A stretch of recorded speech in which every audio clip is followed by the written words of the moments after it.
avec vous, Mathieu. On parle de cette BD, MP Police Militaire. C'est votre deuxième BD. Elle nous ramène en 1944, au moment où les GIs américains débarquent en France. Oui, donc moi je vous emmène en Normandie, puisqu'il y a quelques semaines, on a fêté en grande pompe, vous vous en souvenez certainement, les 80 ans du débarquement en Normandie. Et à cette occasion, on a vu fleurir plein de reportages, de livres, de BD, pour mettre en lumière le rôle héroïque joué par les soldats américains et alliés qui ont risqué leur vie pour libérer la France et libérer l'Europe.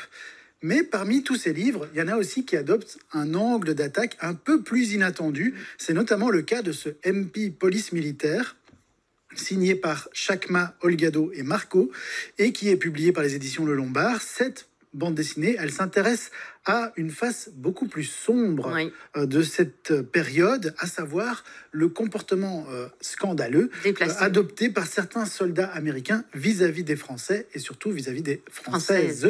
Oui, en effet. Et c'est vrai que c'est un pan de l'histoire qu'on connaît, mais qu'on n'exploite jamais. Oui, c'est des actes qui sont longtemps restés tus, qui sont restés dans l'ombre. Mais on sait aujourd'hui que sur les millions de soldats qui ont débarqué en France en juin 1944, quelques milliers d'entre eux ont clairement dépassé les bornes.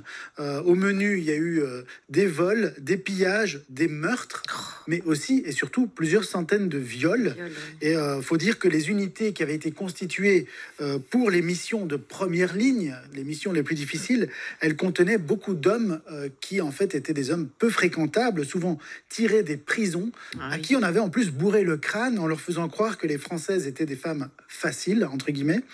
Et c'est dans ce contexte assez particulier que l'armée américaine a rapidement compris qu'il fallait mettre un terme à tout ça et qu'il fallait assurer un service de sécurité et de police avec comme objectif d'éviter de donner aux soldats un trop grand sentiment d'impunité.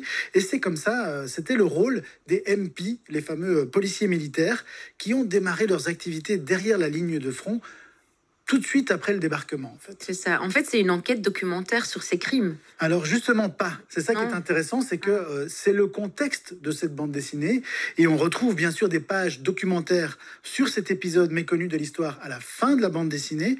Mais en même temps, MP Police Militaire, c'est avant tout une œuvre de fiction. C'est une enquête policière, puisqu'on y suit un certain Howard Cox, un ancien policier new-yorkais devenu sergent de la police militaire.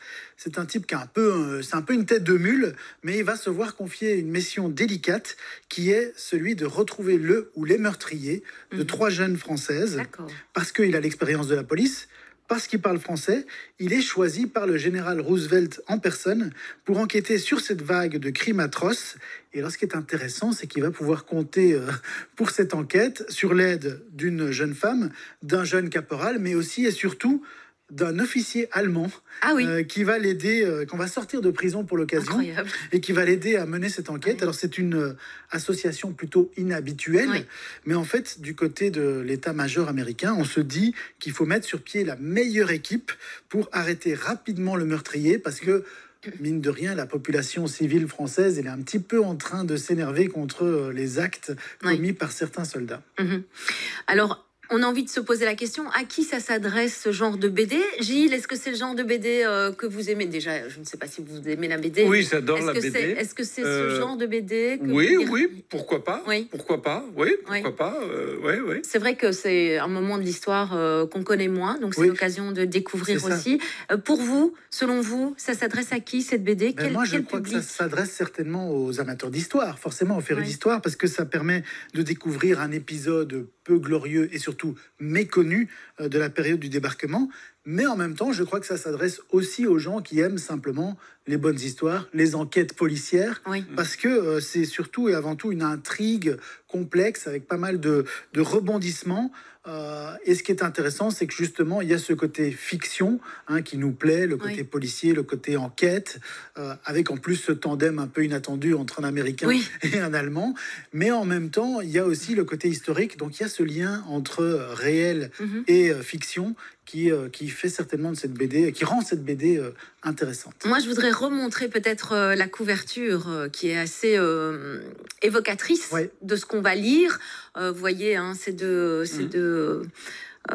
militaire sombre, et puis cette jeune femme allongée. C'est clair qu'il y a des moments un petit peu durs dans cette BD, forcément, puisque ce que subissent les victimes, c'est forcément horrible. Mais justement, c'est intéressant de voir qu'on ne laisse pas ça non plus impuni et que assez rapidement, on prend des mesures pour éviter que ce genre d'actes ne se reproduisent. Est-ce que vous avez aimé cette BD? Moi, j'ai bien aimé, absolument. J'ai bien aimé. J'adore d'une part les BD historiques, donc d'une part le côté historique est très intéressant, mais j'ai bien aimé aussi justement le fait qu'on ne se limite pas à une BD documentaire. On en fait une véritable œuvre de fiction. À conseiller donc, mais peut-être pas pour tout le monde. Non, c'est plutôt pour un public certainement grands ados ou adultes. C'est ça. Ok. MP, police militaire de Olgado, Chakma et Marco. C'est un trio qui signe cette BD. Tout à fait. Donc le scénariste, c'est Chakma et le dessinateur, c'est Olgado. Mais il a bénéficié d'un petit coup de main pour la mise en scène, on va dire, de la part de Marco, qui est un autre dessinateur assez connu.